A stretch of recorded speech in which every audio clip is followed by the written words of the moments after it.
Good morning, everybody. Time for a weekly tax planning meeting. I'm going to try to make this one a lot shorter than I did last week, since last week was almost about an hour long. Hopefully, this one will be a little bit more around 10 minutes, which is where I prefer them to be, so they're not a burden to actually watch.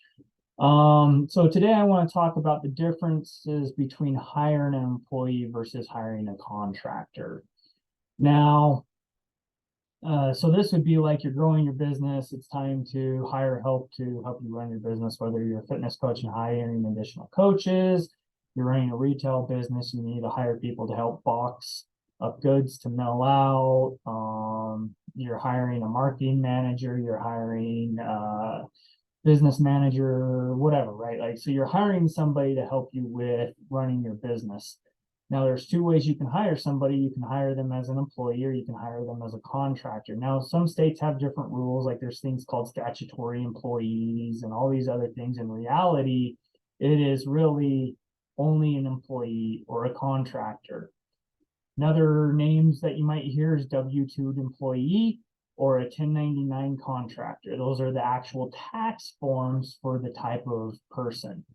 An employee has to fill out what's called a W-4 to help calculate their income tax withholding on their W-2 wages. And a contractor fills out a W-9 to give you the necessary information to fill out a 1099. So employees have W-2s and W-4s. Contractors have 1099s and W-9s. All right. The biggest thing about knowing which one to pick really has to do with ultimately with the amount of control you have over them. For example, if you're telling them when to work, where to work, you're providing them with a computer to work from, you're giving them a business cell phone, you're providing them with a company car, you're providing them with all the supplies to do the job they need to do, you're telling them when and when not to be able to take vacation. You have complete control over this person. Basically, they're an indentured servant while they are under your supervision, then they are an employee. If to be a contractor, there has to be some flexibility. For example, you might tell them when and where to work, but they provide their own tools. For example, a great idea of what a contractor is building a house. So you have a general contractor that's building your house who then hires subcontractors to do every little different part of that construction. For example, the framing has to go up before the roof can go on. And so the general contractor is going to tell them, hey, we need the framing done by this date in order for the roofing guys to come in and put on the trusses or the roof, right? So there's all sorts of things that go into play, and they have to be done in a specific order for it to happen. So they will tell them when to work, but they're not telling them how to do it. They're not telling necessarily. What I mean by that is, like, can they do it personally, or can they hire their own employees to do it? Can they come in and start in one spot and finish in another spot versus doing exactly what the general contractor wants them to do? Does the person coming in have the right to tell their own guys to go on vacation? Or do they provide their own hammer and nails and then bill the general contractor for the supplies that they used in their time? All right, so that's a great way to determine control. And it used to really be there's, and you can Google this, there's about 20 different facts or things that they talk about to determine if you have control. And really, that those used to be the key terms the IRS or the Department of Labor looked at, and they're still available. You can still look at them to help you decide, but ultimately it's really more about how much control do you have over somebody while they're working for you. For example, most of us work from home. All our businesses are ran from home. So if you hire somebody and they are also working from their home, they're automatically can be considered a contractor because they're probably providing their own computer, they're setting their own hours, they're providing their own office space. And even if you provide them with a computer and you tell them exactly what hours they have to work, they're still working from an office space that they are personally providing. They get to be a contractor because you're not making them come into a brick and mortar building. So usually as anybody working remote, it's a contractor. If you're making them come to your house, you're making them work from a physical brick and mortar, they're probably an employee. That's really the basic way to understand. Now, if they're like a sales rep and they're driving their own car, you might have a brick and mortar, but they're driving their own car, using their own cell phone, using their own laptop, they could be considered a contractor. And that's a conversation you might want to have with them. Okay, so what are the benefits and the disadvantages between the two? All right. A contractor is a business owner just like you are. So in our initial consultation, we talk about being an S corporation, how the whole point of the S corporation is to minimize Medicare and Social Security tax. So I give the three scenarios. I talk about being an employee, being a sole proprietor, and then making the election to be a S corporation. Well, I use $100,000 and basically the employee pays $7,500 in Medicare and Social Security tax. And then the boss, the owner, the employer, you in this case, also pays $7,500 in taxes for $100,000 in wages. Or you treat them as a contractor, they can make an S Corp election, and suddenly in my scenario, I say, well, they run their own W-2 to minimize their Medicare and Social Security tax. Now they pay $3,000 in Medicare and Social Security tax, and you pay zero. That is, that's almost a $10,000 tax savings. So between the two of you, so it's definitely better for anyone to be treated as a contractor over an employee because it saves you the Medicare and Social Security tax. It also saves you being required to provide employee benefits if you're offering that.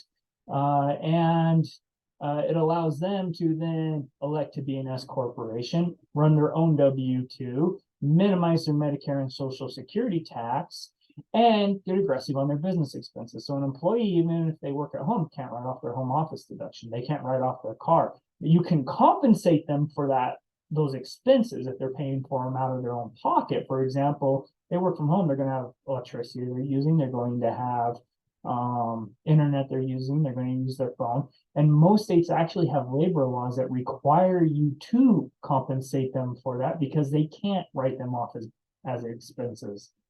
But if you make them a contractor, now all those things are expenses for them. It lowers their taxable income, and they also can minimize the Medicare and Social Security tax. So for tax reasons, it is always better to treat somebody as a contractor because then they can get as aggressive on their taxes as we do for you. So I will always say it is better to hire them as contractors. Now, there are definitely special circumstances where an employee relationship would be better instead of a contractor, for example, employee benefits. Maybe you're capable or you're able to get a health insurance group plan.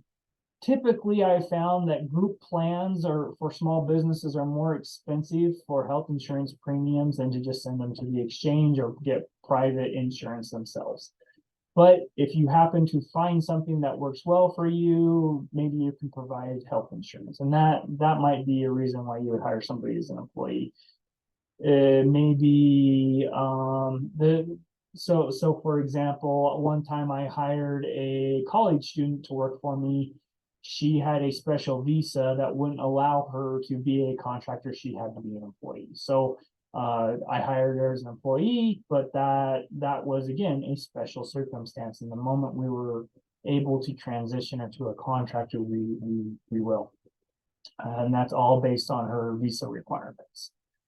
So yeah, there are special reasons why you would want to hire an employee over a contractor. But when I went to business school, there was you learn all sorts of stupid statistics and stuff, and we were talking about differences between employees and contractors, and so the statistic was that an employee will cost you somewhere between 1.5, like 105%, to almost 150% of wages. So for example, if you pay somebody $10,000, you can expect in wages, by the time you add in payroll taxes and benefits, you could expect to pay $15,000 for costs on that actual employee, versus a contractor who you will still pay that $10,000 to, but now they're paying tax on $2,000.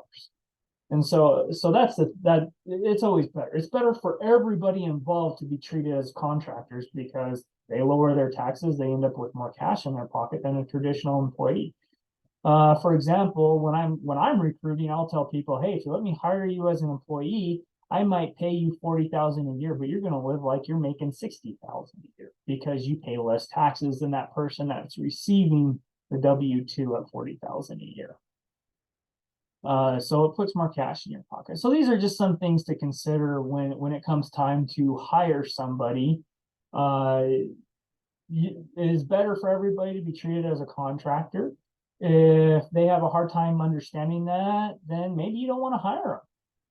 Because to me, especially being a tax guy, if I'm hiring tax preparers that don't understand the benefit of being a contractor, I frankly am not going to hire them unless there are extenuating circumstances. Because how can I tell somebody, well, I want you to be a contractor, so it's better for both of us, but then but you don't understand the benefit of that, so you're going to turn around and tell my clients that it's better to be a contractor when you don't believe it yourself. So that's, personally, if somebody tells me they don't want to be a contractor, I won't even hire them. I won't even offer it, because that tells me they don't understand the benefit of it. And even if I explain it to them and they still want to be an employee, then why do they want less money in their pocket? Do they just enjoy paying taxes? That's kind of sadistical. I don't like that.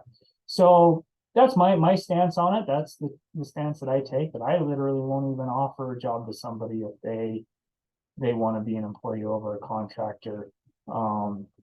Unless, like I said, there are some very extenuating circumstances. So, okay, well, that is kind of it for today. If you have additional questions, a lot of times I'll offer that when you are hiring somebody, if you want to set up a consultation call with them, we can do a 3-way call, or however how many people you're hiring, and I can explain the benefits to them so that they can see that it's coming from an actual tax guy to help explain it.